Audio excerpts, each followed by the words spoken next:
The light hit the table like fire on glass. Laughter snapped through the air, bright and careless. Across from me, my boyfriend leaned back, voice smooth enough to cut. "If you don't like my friend's rude jokes," he said, "you can just pay and leave." The room froze, forks mid-air, glasses half raised. I folded my napkin, once set $60 beside the plate. "Thanks for the option." The chair scraped against marble as I stood. Their laughter tried to follow but broke halfway. When the door shut behind me, one of them whispered, almost laughing, "She won't actually leave, will she?" When I was younger, I thought silence kept things from breaking. Turns out it just delays the sound. Victor and I met at a company mixer 3 years ago. He liked to tell people we were opposites that worked. He wore crisp shirts and spoke in marketing slogans. I wore steel-toed boots and carried a lunch pail. It amused him at first, the novelty of someone who could wire a breaker box but didn't care about hashtags or pitch decks. He'd watch me scrub grease from my hands and say, "You make hard work look poetic." I didn't know that was the prelude to pity. At home, our world split neatly down the middle. His side smelled like cologne and spreadsheets. Mine smelled like mineral oil and dusted copper. I'd fix the buzzing outlet he ignored, label the fuse box so he'd know what not to overload. He'd scroll his phone, hum approval, and say, "You're a natural problem solver." It sounded like praise until he used it as proof I could handle anything, especially his neglect. When his friends came over, the jokes started light. "So, Emery, do you charge by the hour, even off the clock?" I'd smile because smiling bought peace. Victor would smirk, hand them another drink, and say, "She's tough. She can take it." That was the script they mocked I endured, and he got to seem charming for dating down. I remember one Sunday morning when the kitchen light flickered. I climbed a chair, adjusted the wire, felt the faint warmth of current through my fingertips. Victor watched from the doorway, coffee in hand. "You always have to fix things, don't you?" he said. I laughed, not seeing the warning there. The pattern was steady as voltage. Every slight wrapped in humor, every silence mistaken for agreement. I kept records of bills, receipts, repairs, proof of contribution he never asked for. He'd say, "You worry too much about details," while I watched him worry only about appearances. By the winter of his promotion, I'd stopped explaining myself. I'd learned that talking to someone who listens for weaknesses is like grounding a live wire. It saves the system, not you. So I nodded through his stories, laughed at the right cues, and waited. That night at the restaurant wasn't the first time I'd felt invisible. It was just the first time I decided not to stay that way. The promotion changed the air between us. Victor started talking about himself like a brand, market value, visibility, momentum. I became part of the backdrop, the story he used to look grounded. "She keeps me real," he'd joke at parties, arms slung around me like a tagline. His friends loved it. They called me the practical one, which was their polite way of saying small.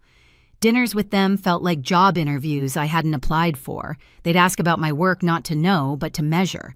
"So what's it like doing manual labor?" one said, sipping a drink that cost more than my toolbox. Victor laughed with them, then looked at me, waiting for me to play along. I did because I'd learned that resistance only turned into proof of their point. He began spending more evenings out networking. I'd find receipts for Champagne Valet parking dinners for 4 when I'd eaten alone. When I asked, he'd say, "These events matter for my future. You understand that, right?" I did. What I didn't understand was how my effort never seemed to count as ambition, just maintenance. One Friday, I came home to find him rehearsing a speech in the mirror. His suit jacket gleamed under the lamp. "Big night," he said. "Don't wear work clothes this time, okay?" The words landed soft but stayed sharp. I stood there still smelling like solder and steel and said nothing. That night, I scrubbed the oil from under my nails until the water ran clear. I thought about how he'd once found those hands, beautiful proof. "You build things," he said. Now they were reminders that I didn't fit his picture. He started correcting how I spoke, laughing when I said ain't or gonna.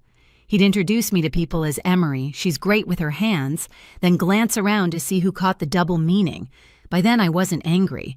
I was cataloging every dismissal, every joke, every silence. The same way I kept receipts for parts and invoices for repairs, I was collecting evidence of something breaking.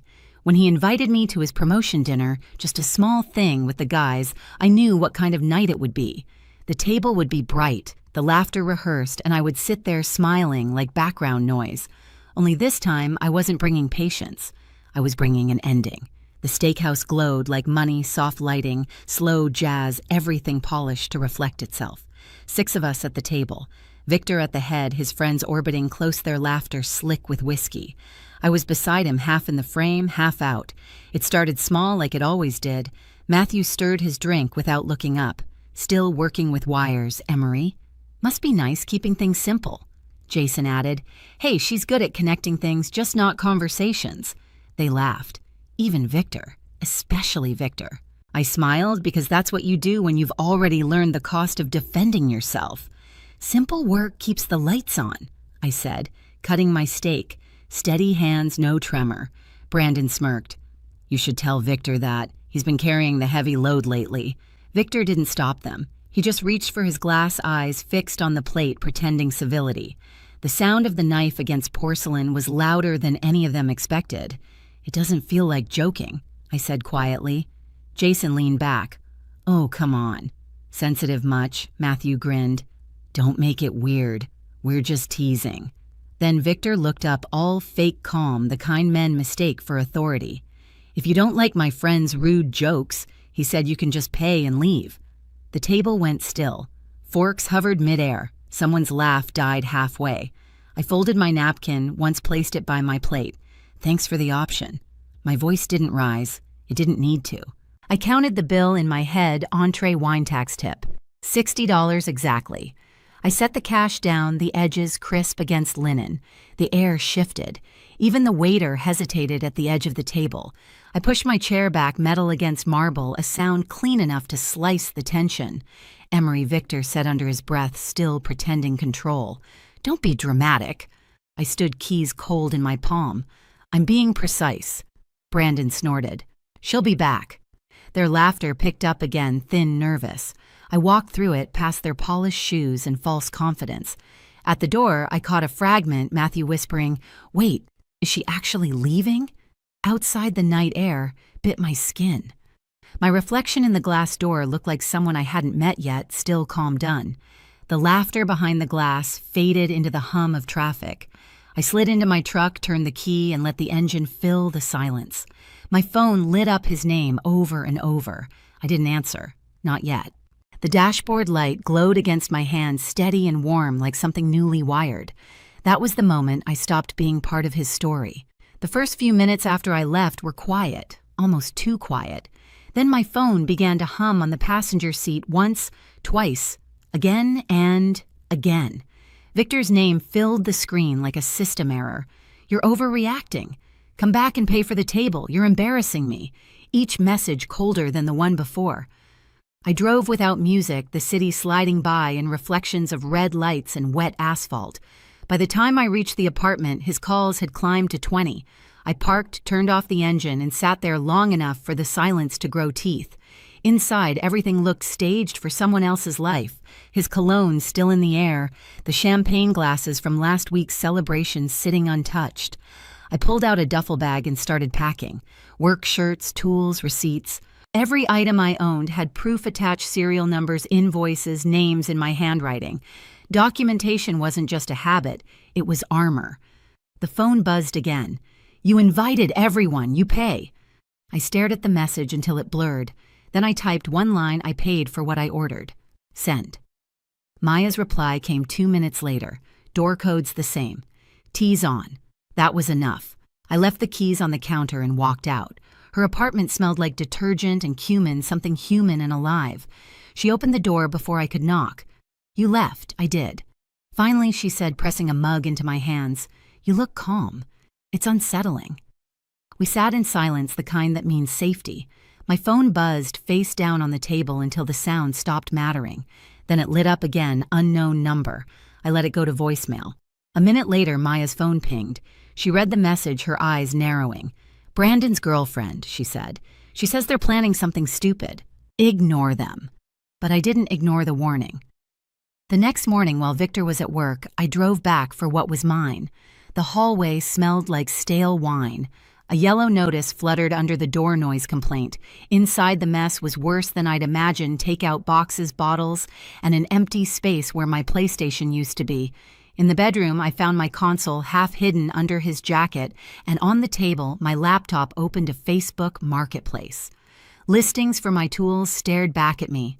Fluke multimeter, $400. Klein voltage tester, $300. He'd even used my workbench for photos. I called the non-emergency line, explained everything, uploaded screenshots, documented all the officer said. If he sells anything, it's theft. Next, I called Mr. Chen, the landlord. His voice was polite but tight. He told me, "You abandoned the lease," he said. "I didn't abandon anything," I replied. "I left because he told me to." He sighed. "You've always paid on time. If you'd like to keep the apartment, we can talk." When I hung up, I took pictures of every listing, every item. Proof stacked neatly on the screen, like justice, waiting for a timestamp. That evening, Victor texted again. "You went through my stuff. You're insane. What's yours is mine." "Remember," I wrote back. "Selling someone's property isn't love. It's theft." Attached every screenshot plus the police report number. Then I put the phone down and waited. Mr. Chen's message came a few hours later, another noise complaint. One more, and he's evicted. I smiled for the first time in days. Some people fight with words. I prefer paperwork. Spring came early that year, soft lights spilling through the blinds of a smaller, quieter apartment. I'd taken over the lease. Victor was gone.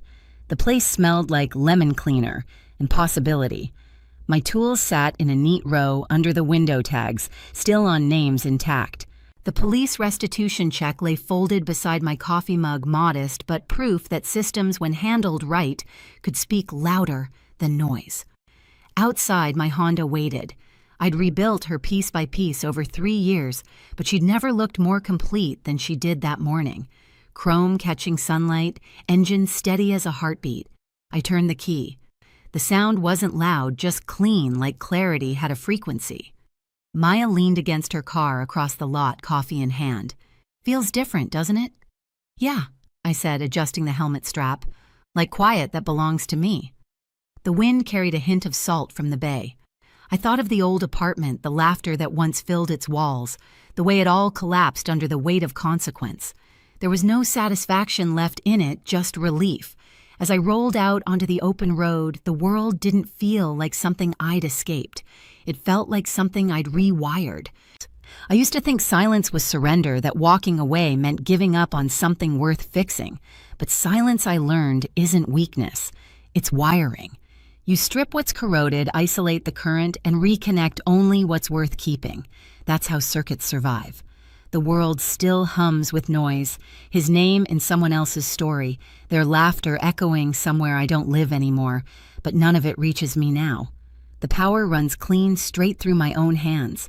The Honda waits by the door, metal warm from the morning sun. I slide on my gloves, feel the leather mold to my skin. Somewhere in that quiet click of the ignition, I hear what peace actually sounds like. Not revenge, not escape.